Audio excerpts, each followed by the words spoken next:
نحمده ونصلي ونسلم على رسوله الكريم وعلى آله وأصحابه أجمعين أما بعد فأعوذ بالله من الشيطان الرجيم بسم الله الرحمن الرحيم لقد كان في قصصهم عبرة لأولي الألباب صدق الله مولانا العظيم۔ درود شریف پڑھیں، اللہم صلی علی سیدنا مولانا محمد معدن الجود والکرم وآلہ وصحبہ وبارک وسلم۔ محترم سامعین، درس تفسیر کا یہ سلسلہ جاری ہے جس میں اللہ کے نبی حضرت سیدنا سلیمان علیہ السلام کے حالات اور واقعات بیان کیے جا رہے ہیں۔ اللہ تبارک و تعالی ہم سب کو نور قرآن سے معمور فرمائے۔ اللہ کے نبی حضرت سلیمان علیہ السلام اپنی تمام رعایا کی دیکھ بھال کرتے، لشکر میں تمام پرندوں کو دیکھتے کہ کون سا موجود ہے اور کون سا غائب ہے۔ خصوصاً آپ اپنی رعایا میں سے کمزوروں کے حال کا زیادہ خیال کرتے تھے۔ آپ نے ایک مرتبہ جب اپنے لشکر میں تمام پرندوں کا جائزہ لیا تو ہدہد پرندوں کا سردار موجود نہیں تھا، جس کا نام یعفور تھا۔ خاص کر کے اس کا کام تھا کہ ہر سرزمین پر پانی کہاں ہے اور سلیمان علیہ السلام کے لیے وضو کے لیے پانی کا انتظام کرنا، یہ اس کا کام تھا کہ پانی کدھر ہے وہ معلومات کریں۔ تو آپ نے بلا اجازت اس کے غیر موجود ہونے پر جلال کا اظہار فرمایا، جیسا کہ قرآن پاک کی 19ویں پارے میں سورہ نمل میں ہے۔ اللہ ارشاد فرماتا ہے وَتَفَقَّدَ الطَّيْرَ، اور پرندوں کا جائزہ دیا۔ فَقَالَ مَا لِيَ لَا أَرَى الْهُدْهُدَ أَمْ كَانَ مِنَ الْغَائِبِينَ، تو سلیمان علیہ السلام بولے مجھے کیا ہوا کہ میں ہدہد کو نہیں دیکھتا، کیا وہ واقعی حاضر نہیں ہے؟ لَأُعَذِّبَنَّهُ عَذَابًا شَدِيدًا أَوْ لَأَذْبَحَنَّهُ أَوْ لَيَأْتِيَنِّي بِسُلْطَانٍ مُبِينٍ، ضرور میں اسے سخت عذاب کروں گا یا ذبح کروں گا یا کوئی روشن سند میرے پاس لائے۔ یہ تین چیزیں بیان فرمائی کہ یا تو میں اسے سخت سزا دوں گا، یا اسے ذبح کروں گا، یا وہ کوئی روشن خبر لائے۔ یہ اللہ کے نبی نے تین چیزیں بیان فرمائی، وہ خیال میں رکھے گا۔ ادھر باز کو حکم دیا، یہ ہدہد پرندہ کہاں چلا گیا تھا؟ وہ چلا گیا تھا یمن، اڑتے اڑتے یمن چلا گیا تھا۔ وہاں اس کی جو ہے یمنی ہدہد سے ملاقات ہوئی تو اس کے ساتھ گفتگو ہوئی، جو مفسرین نے اس گفتگو کو بھی ذکر کیا ہے۔ یمنی ہدہد نے کہا کہ بھئی تم کہاں سے آئے اور کہاں جاؤ گے؟ یعفور نے کہا میں ملک شام سے اپنے بادشاہ سلیمان کے ساتھ آیا ہوں۔ یمنی ہدہد بولا سلیمان کون ہے؟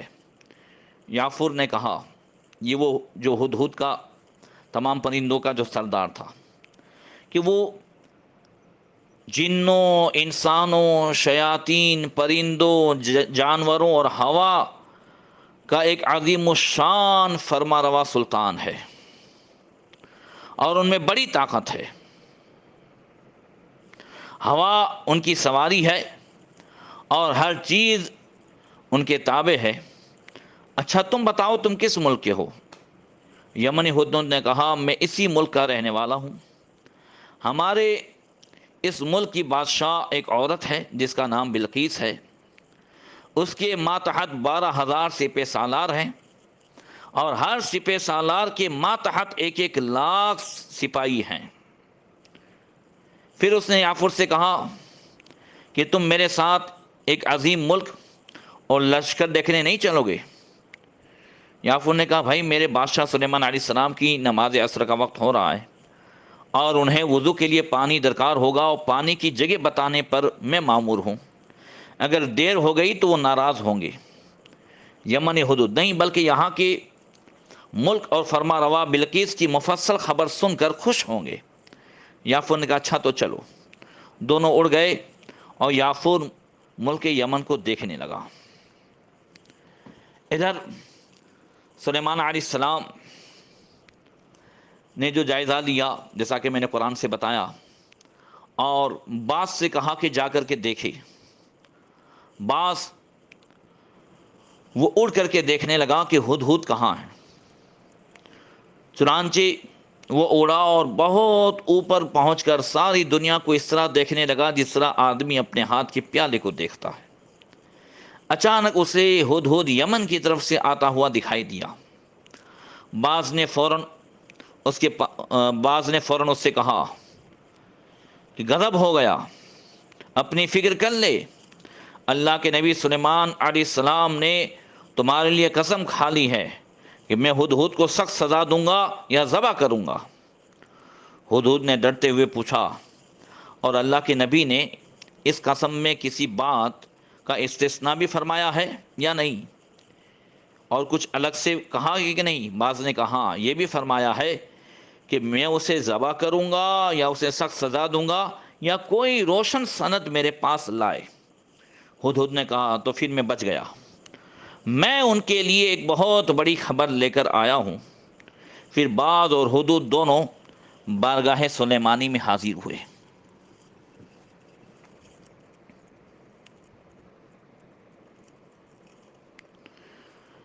ادھر آگے بڑھنے سے پہلے کہ سلیمان علیہ السلام کی بارگاہ میں ہدہد پہنچا، اور پھر کیا ہوا، ایک بات بتاؤں کہ یہ انصاف والے بادشاہ کے طریقے رہے کہ ہمیشہ وہ اپنی رعایا کی خبر گیری کریں اور ان کے تعلق سے معلومات رکھیں کہ وہ کس حال میں ہے۔ جیسا کہ مفسرین نے فرمایا، علامہ قرطبی لکھتے ہیں کہ اس آیت سے معلوم ہوا کہ حاکم کا فرض ہے کہ وہ اپنی رعایا کے حالات کا جائزہ لیتا رہے، ایسا نہ ہو کہ اس کی بے خبری کی وجہ سے طاقتور کمزوروں پر ظلم ڈھاتے رہیں، ان کے حقوق کو پامال کرتے رہیں۔ حضرت سیدنا فاروق اعظم رضی اللہ تعالیٰ عنہ پر اللہ تبارک و تعالیٰ رحمتوں کا نزول فرمائے، وہ ہمیشہ اپنی رعایا کے حالتوں سے باخبر رہا کرتے۔ حضرت عمر فاروق اعظم نے تو ایک مرتبہ یہاں تک فرمایا، لو ان سخلۃ علی شاطئ الفرات اخذها الذئب یسأل عنها عمر، یعنی اگر یہاں سے دور دراز علاقے میں دریائے فرات کے کنارے پر کسی گھیٹے کے بچے کو کوئی بھیڑیا پکڑ لے تو اس کے لیے بھی عمر کو جواب دہ ہونا پڑے گا۔ اللہ اکبر، اندازہ لگائیں۔ اور یہ تو بہت مشہور ہے کہ سیدنا عمر فاروق اعظم رضی اللہ تعالیٰ عنہ لباس بدل بدل کے بھی رعایا کی خبر لینے کے لیے نکلتے تھے، اور ایک خیمے کے پاس آپ پہنچے تو وہاں پر آپ نے دیکھا کہ ایک عورت اپنی بیٹی سے کہتی ہے کہ بیٹی اٹھ اور دودھ میں پانی ملا لے۔ تو بیٹی کہتی ہے امی جان معلوم نہیں۔ حضرت عمر فاروق اعظم امیر المومنین نے دودھ میں پانی ملانے سے منع فرمایا ہے۔ ماں کہتی ہے یہاں کہاں عمر دیکھنے آنے والا ہے؟ تو بیٹی کہتی ہے ماں عمر تو نہیں دیکھتا مگر عمر کا پروردگار تو دیکھتا ہے۔ حضرت عمر فاروق اعظم نے اپنے غلام سے کہا اس گھر کی نشاندہی کر لو، نشانہ لگا لو۔ اس خیمے کو نشانہ کر لیا۔ اس کے بعد صبح معلومات کی کہ ایک بیوہ عورت اس کی لڑکی رہتی ہے. آپ نے معلومات کرائی وہ شادی شدہ ہے یا غیر شادی شدہ. پتہ چلا وہ غیر شادی شدہ ہے لڑکی. آپ نے اپنے بیٹے کو بلایا سب کو کہ تم میں سے کسی کو شادی کی ضرورت ہے؟ حضرت سالم نے کہا ہاں مجھے نکاح کی ضرورت ہے. آپ نے اس لڑکی سے اپنے بیٹے کا نکاح کرایا اور پھر ان کے یہاں ایک لڑکی پیدا ہوئی اور انہی سے سیدنا عمر بن عبدالعزیز رضی اللہ تعالیٰ عنہ پیدا ہوئے. یہ شادی جو صرف ہوئی تھی وہ اس بنیاد پر حضرت عمر فاروق اعظم نے اس لڑکی سے اپنے بیٹے کا نکاح کرایا کہ اس کے دل میں خدا کا خوف تھا. اور ایک مرتبہ حضرت عمر فاروق اعظم لباس بدل کر کے نکلے تو دیکھا کہ ایک خیمے میں آگ جل رہی ہے اور بچے بلبلا رہے ہیں، رو رہے ہیں، اور ماں جو ہے وہ اس ہانڈی میں پانی ابال رہی ہے. بچوں کو خاموش کرنے کی کوشش کرتی ہے. حضرت عمر فاروق اعظم رضی اللہ تعالیٰ عنہ نے جو ہے دیکھا کہ بچے بلبلا رہے ہیں، ماں کھانا نہیں دے رہی ہے. آواز دی باہر سے، وہ اللہ کی بندی بچوں کو رلا مت، اسے کھانا دے دے. کہا اللہ کے بندے میرے زخم پر نمک مت چھڑک اور تم اپنا کام کر. حضرت عمر فاروق اعظم نے فرمایا بھائی تو کب سے جو ہے چولہے پر وہ پکا رہی ہے تو اسے کھانا کیوں نہیں دیتی؟ کہا تم اپنا کام کرو اور ہمیں پریشان نہ کرو. حضرت عمر نے فرمایا اگر اجازت ہو تو ہم اندر آئیں اور دیکھیں کیا معاملہ ہے. خیر اس نے اجازت دی. پھر اس نے بتایا کہ میں ایک جو ہے بیوہ عورت ہوں اور یہاں کچھ ہے نہیں، بچے کھانے پینے کے لیے بلبلا رہے ہیں اور اس کی وجہ سے میں صرف ہانڈی پر پانی ابال رہی ہوں، بچوں کو دلاسا دے رہی ہوں. حضرت عمر فاروق اعظم غلام کو لے کے گئے اور وہاں جا کر کے بیت المال سے آپ نے ایک بورا آٹے کا اٹھایا. آپ کے غلام اسلم نے کہا امیر المومنین غلام حاضر ہے، میں جو ہے اٹھانے کو تیار ہوں. آپ نے فرمایا تو قیامت کے دن عمر کا بوجھ نہیں اٹھائے گا. اللہ اکبر. تو قیامت کے دن عمر کا بوجھ نہیں اٹھائے گا، یہ عمر سے پوچھا جائے گا، یہ عمر کی رعایا ہے. اس کے بعد آپ لے کے گئے، ساتھ میں گھی اور سب کچھ لیا. اس کے گھر گئے، وہیں ہانڈی پہ آپ نے خود جو ہے چولہا پھونک پھونک کے جلایا. آپ کی داڑھی مبارک دھویں سے بالکل کالی ہو رہی تھی. غلام نے کہا جو ہے میں کام کروں؟ کہا نہیں. آپ نے خود سرا بنایا، اسے کھلایا اور بچوں کو ہنستا ہوا دیکھا. اس کے بعد اس عورت نے کہا کہ آپ کتنے اچھے ہیں، کاش آپ عمر کی جگہ ہوتے. آپ نے فرمایا تمہیں عمر سے کوئی شکایت ہے؟ کہا بالکل شکایت ہے. اس نے ہماری خبر نہیں لی، اسے پتہ ہی نہیں ہے کہ ہمارے بارے میں جو ہے ہم بھوکے ہیں، کل میں فریاد کروں گی. کہا اچھا میں تمہیں یہ سب دے رہا ہوں اور بھی دوں گا، تم وعدہ کرو کہ عمر کی فریاد کل اللہ کی بارگاہ میں نہیں کرو گے. کہا نہیں تم عمر کی خیر خواہی مت کرو، وہ اس لائق نہیں ہے. اس کے بعد غلام کی زبان سے نکل گیا امیر المومنین میں تھوڑا کام کروں. تب اس عورت کو احساس ہوا اللہ اکبر کہ یہی امیر المومنین عمر فاروق اعظم ہے. اللہ اکبر. تب آدھی دنیا پر آپ نے جو ہے وہ عدل و انصاف قائم فرمایا تھا اور اسلام پھیلتے جا رہا تھا. اسلام تلوار سے نہیں اپنی خوبیوں سے پھیلا ہے کہ یہ رہا تھا محترم سامعین کہ وہ ہدہد جو ہے بارگاہ سلیمانی میں حاضر ہوا. اللہ ارشاد فرماتا ہے فَمَكَثَ غَيْرَ بَعِيدٍ فَقَالَ بما لم تحط بی وجئتک من سبأ بنبأ یقین.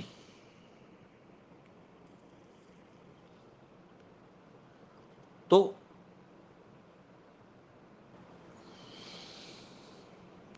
زیادہ دیر نہ ٹھہرے کہ ہدہد نے آ کر عرض کی کہ میں وہ بات دیکھ کر آیا ہوں جو حضور نے نہ دیکھی. وَجِئْتُكَ مِنْ سَبَإٍ بِنَبَإٍ یقین، اور میں شہر سبا سے حضور کے پاس ایک یقینی خبر لے کر کے آیا ہوں. انی وجدت امرأة تملکہم وَأُوتِیَتْ مِنْ كُلِّ شَيْءٍ وَلَهَا عَرْشٌ عَظِيمٌ. میں نے ایک عورت کو دیکھا جو ان پر بادشاہی کر رہی ہے اور ہر چیز میں سے اسے حصہ ملا ہے. وَلَهَا عَرْشٌ عَظِيمٌ، اور اس کا بڑا تخت ہے. وَجَدْتُهَا وَقَوْمَهَا يَسْجُدُونَ لِلشَّمْسِ مِن دُونِ اللَّهِ وَزَيَّنَ لَهُمُ الشَّيْطَانُ أَعْمَالَهُمْ فَصَدَّهُمْ عَنِ السَّبِيلِ فَهُمْ لَا يَهْتَدُونَ. اور میں نے اسے اور اس کی قوم کو پایا کہ اللہ تعالیٰ کو چھوڑ کر سورج کو سجدہ کرتے ہیں، اور شیطان نے ان کے اعمال ان کی نگاہ میں جو ہے سنوار کر کے رکھ دیے اور ان کو سیدھی راہ سے روک دیا ہے، تو وہ راہ نہیں پاتے.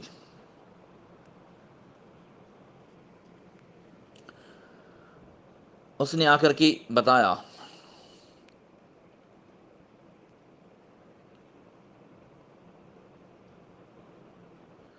جب تفسیر میں مفسرین فرماتے ہیں کہ ہدہد کے سامنے سلیمان علیہ السلام نے جیسے ہی اسے غصے سے پکڑا تو اس نے کہا، جیسا کہ تفسیر روح المعانی میں ہے، کہ یا نبی اللہ اذکر وقوفک وقومک بین ید اللہ عز وجل فارتعد سلیمان علیہ السلام وعفى عنہ. اے اللہ کے نبی، یہ بھی یاد رکھو کہ ایک دن آپ کو اور آپ کی قوم کو اللہ تعالیٰ کے دربار میں کھڑا ہونا پڑے گا.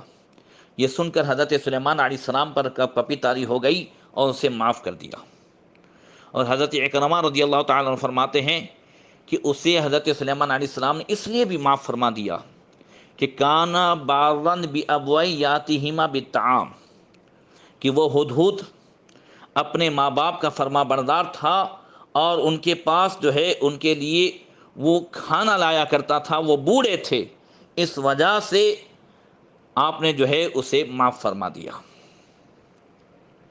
ہدہد نے آپ کو بتایا کہ میری تاخیر کی وجہ یہ تھی کہ ملک سبا چلا گیا تھا، وہاں سے ایسی خبر لایا ہوں جس کا آپ کو پہلے علم نہیں، یعنی آپ نے آنکھوں سے اسے نہیں دیکھا. وہاں ایک ملکہ ہے جس کا نام بلقیس بنت شراحیل ہے. اعلیٰ حضرت نے جو اس کا ترجمہ فرمایا، قربان جائیے، کہ اس نے کہا کہ احط بما لم تحط بی وجئتک من سبأ بنبأ یقین، کہ میں وہ خبر لے کر کے آیا ہوں جو حضور نے نہ دیکھی. یعنی یہ نہیں کہا کہ آپ کو معلوم نہیں، یعنی آپ نے آنکھوں سے نہیں دیکھا. اللہ اکبر. اعلیٰ حضرت نے یہ ترجمہ فرمایا کہ میں وہ خبر لے کر کے آیا ہوں جو حضور نے نہیں دیکھی.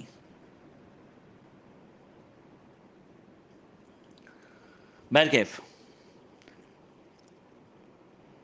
کہ وہاں ایسی ملکہ ہے ملک سبا میں جس کا نام بلقیس بنت شرائیل ہے، جس کے پاس دنیا کا ہر قسم کا مال و متاع ہے، اور اس کا تخت جو ہے بہت بڑا ہے.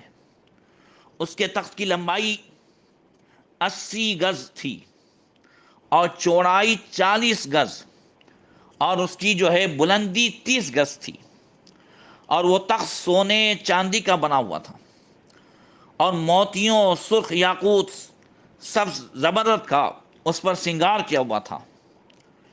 اس کے پائے بھی یاقوت اور زمرد کے بنے ہوئے تھے، اور وہ تخت 7 کمروں میں بند تھا. ایک کمرہ دوسرے کمرے میں، اس طرح 7 کمرے، اور 7ویں کمرے میں اندر جو ہے وہ بلقیس جو ہے براجمان ہوتی تھی۔ شہر سبا کے تعلق سے مفسرین فرماتے ہیں کہ سبا اسم مدینہ تعرف بمعارب بالیمن بینہا و بین صنعاء مسیرۃ ثلاثۃ۔ سبا ایک شہر کا نام ہے جس کو معارب یمن کے نام سے پہچانا جاتا ہے۔ سبا اور صنعاء کے درمیان 3 دن کا راستہ ہے۔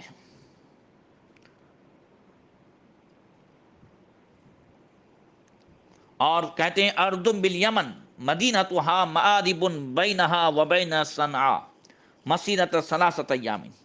سبا یمن کے ایک علاقے کا نام ہے جس کا مرکزی شہر معارب ہے، جو صنعاء یمن کا موجودہ دارالحکومت اس سے 3 دن کے راستے پر ہے۔ یہ قرآن پاک کے 22ویں پارے میں شہر سبا کا تذکرہ بھی آیا ہے۔ اللہ تبارک و تعالی نے یہاں کے رہنے والے کو ہر چیز سے نوازا تھا۔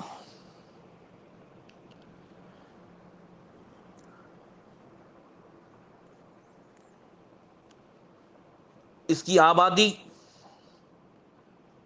کی آب و ہوا اور زمین اتنی صاف تھی اور اس قدر لطیف و پاکیزہ تھی کہ اس میں مچھر بھی نہیں، مکھی بھی نہیں، کھٹمل بھی نہیں، سانپ بچھو بھی نہیں، ہر طرح سے صاف شفاف جو ہے وہ ملک تھا۔ جب کوئی شخص سر پر جو ہے ٹوکرا لے کر کے گزرتا تو وہاں ہر طرح کے موسمی پھل اتنے رہتے، ہر طرف باغیچے ہی باغیچے تھے، ہر طرف درخت پھل سے لدے ہوئے تھے، اور کوئی شخص ٹوکرا لے کر کے خالی ایسی گزرتا تو بغیر ہاتھ لگائے ہوئے اس درخت سے پھل اتنے گرتے کہ اس کا جو ہے ٹوکرا بھر جاتا۔ غرض کہ یہ قوم ہر طرح سے خوشحال تھی، امن و سکون اور آرام و چین کی زندگی گزارتی تھی، مگر نعمتوں کی کثرت اور خوشحالی نے اس قوم کو سرکش بنا دیا تھا۔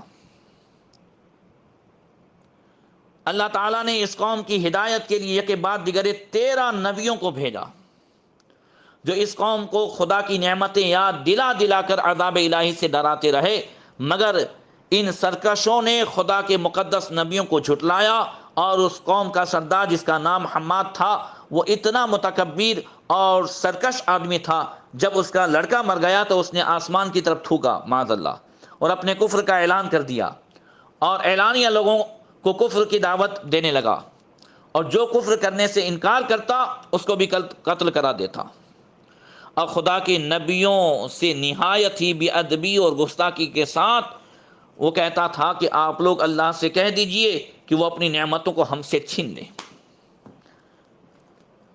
جب بھی حماد اور اس کی قوم کی نافرمانی حد سے زیادہ بڑھی تو اللہ تعالیٰ نے اس قوم پر سیلاب کا عذاب بھیجا، جس سے ان لوگوں کے باغات اور مال مکان سب جو ہے ڈوب گئے، اور پوری بستی ریت کے تودوں میں دفن ہو گئی، اور اس طرح یہ قوم تباہ و برباد ہو گئی۔ ان کی بربادی ملک عرب میں جو ہے ایک ضرب المثل بن گئی۔ عمدہ اور لذیذ پھلوں کے باغات کی جگہ جھاڑیاں اور جنگلی بیر اور کانٹے دار درخت جو ہے وہ اگ گئے، اور یہ قوم عمدہ اور لذیذ پھلوں کے لیے ترس گئی۔ یہ عذاب جو ہے یہ حضرت بلقیس کے سلیمان علیہ السلام کے پاس آ جانے کے بعد آیا ہے۔ قوم سبا کی بستی کے کنارے پہاڑوں کے دامن میں یہ حضرت بلقیس نے چاروں طرف سے باندھ جو ہے باندھ دیے تھے، یعنی ڈیم بنا دیے تھے۔ سیلاب اس طریقے سے آیا کہ ایک چوہے نے خدا کے حکم سے ایک جو ہے ڈیم کے دروازے میں سوراخ کر دیا، اب وہ بڑھتے بڑھتے بڑھتے بہت بڑا شگاف بن گیا، یہاں تک کہ اس ڈیم کی جو ہے وہ دیوار ٹوٹ گئی اور اچانک زوردار سیلاب آ گیا۔ بستی والے اس سراغ اور شگاف سے غافل رہے اور اپنے گھروں میں چین کی نیند لیتے رہے۔ اچانک سیلاب کی دھاروں نے ان کی بستی کو غارت کر ڈالا اور ہر طرف بربادی اور ویرانی کا دور دورہ ہو گیا۔ اللہ تعالیٰ نے قوم سبا کی اس سیلاب کا تذکرہ قرآن پاک کے 22ویں پارے میں فرمایا لقد کان لسبإ فی مسکنہم آیہ، بے شک قوم سبا کے لیے ان کی آبادی میں نشانی تھی۔ جنتان عن یمین و شمال، دو باغ دائیں اور بائیں۔ کلوا من رزق ربکم واشکروا لہ، ان سے کہا گیا کہ اپنے رب کا رزق کھاؤ اور اس کا شکر ادا کرو۔ بلدۃ طیبۃ ورب غفور، پاکیزہ شہر اور بخشنے والا رب تو انہوں نے۔ فأعرضوا فأرسلنا علیہم سیل العریم وبدلناہم جنتین ذواتئی اکل خمط وعسل وشیء من سدر قلیل، تو انہوں نے ایمان سے منہ پھیرا تو ہم نے ان پر زبردست سیلاب بھیجا اور ان کے باغوں کے بدلے 2 باغ انہیں بدل دیے، جن میں کچھ کھٹا میوہ اور کانٹے دار جو ہے جھاڑیاں اور کچھ تھوڑی سی بیریاں۔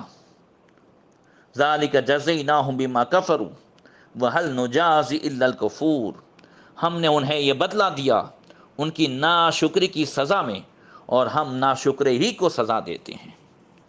محترم سامعین، یہ پورا واقعہ میں نے اس لیے سنایا، اللہ تعالیٰ 5ویں پارے میں ارشاد بھی فرماتا ہے کہ ما یفعل اللہ بعذابکم ان شکرتم وآمنتم، اللہ تمہیں عذاب دے کے کیا کرے گا اگر تم ایمان لاؤ، شکریہ ادا کرو۔ عذاب آتا ہے ناشکری کی وجہ سے۔ آج بھی ہم اپنے گریہبان میں دیکھیں کہ آج ہم اللہ کی نعمتوں کی کہیں ناقدری تو نہیں کر رہے ہیں، کہیں ناشکری تو نہیں کر رہے ہیں۔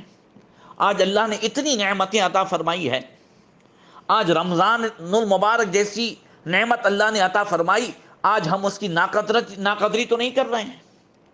آج ہمارے درمیان اتنی شب قدر گزر گئی اور جو ہے آئندہ کل بھی شب قدر آئے گی، اور بھی جو ہے شب قدر 29ویں آئے گی، آج بھی ہم اس کی قدر کریں۔